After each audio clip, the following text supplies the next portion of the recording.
that's why the yellow crayon tastes bad. Oh, hello there, NG. How are you? What do you mean you got another upgrade for me? You literally did that 2 weeks ago. Alright, here goes nothing, I guess. Spy sapping the butt! Take that, you fiend!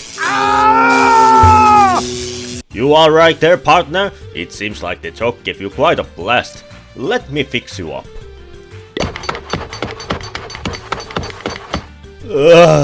I feel like Thor smite me down, but I'll live. Thanks, NG. No problem. I'll deal with the spy so you can focus on your work.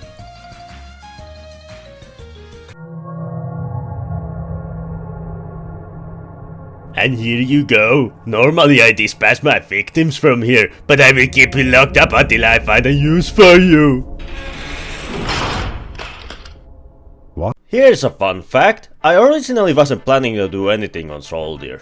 Yeah, I know, shocking that an engineer main who generally doesn't like the class will do a dedicated video on them. I was planning to talk about more pyros, weapons, or why quick fix is my favorite medigun. But my brother, Dr. Ratchet or Hater Mate, has been asking to be part of these videos for some time now because he had gained the nickname Background Character, which he isn't really the most happy about. So this entire video is dedicated to this asshole who I have to share a brain cell with. He's a soldier main, so I thought to myself, what would be an interesting video where I don't spew a bunch of bullshit on a topic that I don't know much about. And then it hit me, that Soldier's rocket launchers are really fun to use. With direct hit, precise shots result in more damage, while missed shots result in reduced blast. You can do crazy things with Pegasus bazookas overload and turn off your brain with the black box. In the absence of engineers, Cowmangler might be a direct upgrade. Obviously the Liberty Launcher is a bad weapon because your rockets hurt as much as a can of soup. But then in the middle there's the airstrike, which is weirdly forgotten by the majority of the player base. It's not bad, but it's not good either, it's just kind of mediocre. And here I want to discuss why this personal favorite of mine isn't that great. Airstrike was added to the game back in Love and War update, which was 9 years ago. I am so goddamn old that it makes me depressed. It had few balance changes and after that it hasn't been touched ever since then.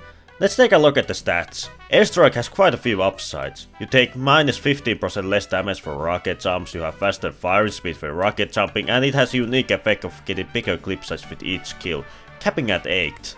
And for downsides it deals 15% less damage and has 10% smaller explosion radius. Again, on paper it seems this weapon has a lot going for it. You have smaller max damage, but in return you have more sustainability with bigger clip size. And once you rocket jump you have increased DPS, which will destroy any enemy that is unfortunate to run into a rocket storm. But when jumping, the blast radius gets additional 20% smaller, practically forcing you to hit direct hits with it, and believe me, you have to be a mad person to reliably predict where to shoot the rockets. Now keep in mind, none of this is bad. I think soldiers don't have the same blast radius when parents hit rockets, but do they really have to be this minuscule? 20% smaller radius is already bad, but adding that 10% makes it just way too small.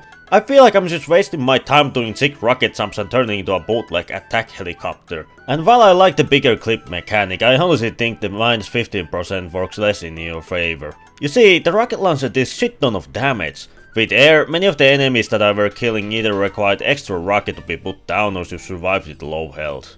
And I just thought to myself why I don't use the stock more, because with it I can at least secure more kills and don't have to worry about air dynamics.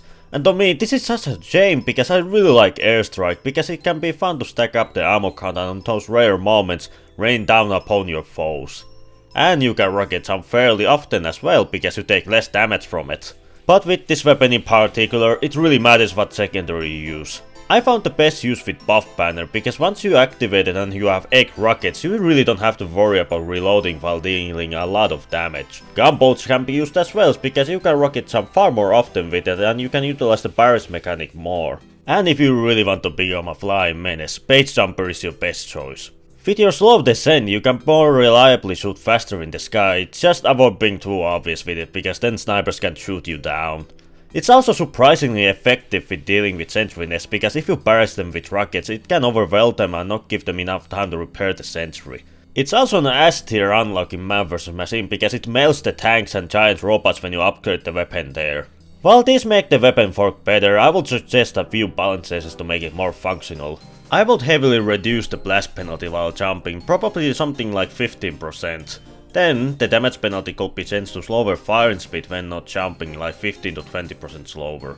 The barrage speed will still be the same, but it will make your rocket jump more not to be affected by slower speed. And because how long you need to reload the weapon, with each kill your reload speed is increased by 5%, capping at 20. Obviously these balance changes aren't perfect, they could potentially make the weapon less fun to go against, but they will make this unlock more worth using. It would have been cool to see if this weapon could have gotten some buffs if the full size update wasn't changed to Holiday 1. Thanks Valve, you never cease to disappoint me. But please give me your talks because I'm interested in hearing what you think. Leave a like to help me with the algorithm and maybe subscribe if you like my ramblings about TF2. Before I end this video, I want to thank Fiska for creating these new pictures for me. It was quite nice of him to make this, despite hating Sauce Filmmaker like it's the devil.